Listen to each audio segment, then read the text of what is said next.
Okay, Bismillahirrahmanirrahim. Assalamualaikum warahmatullahi wabarakatuh. Right. So I would like to continue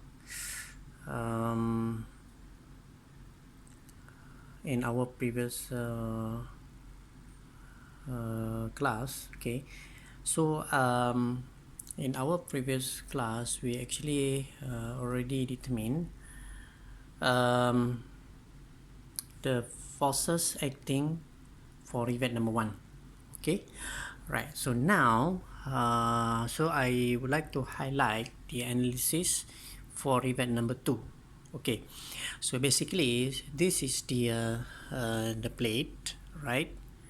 And then this the rivet number 2. Okay, and then this is the external force which we already resolved in X and also Y. Okay, so this is the centroid C, and then the moment created due to a force in Y, right? So we have a clockwise moment M, right? So F2 is a tangential force, all right, tangential force. So the force is in this direction because from this force we actually create it creates a counterclockwise moment. Right, so F2 times R2. R2 is a distance from rivet 2 to the centroid, so it's R2. So it will create a moment anti-clockwise. Right, so if we take rivet number 2 and then we draw a free body diagram for example like this the rivet, and then we will have reaction force. So first of all, this F2 is tangential force. Straight away we get from these figures. Okay, right? So is this one F2 is tangential force, right? So and then we have a reactional shear force in X direction. So direction is to the right because here the forces in to the left. So the reaction force is to the right.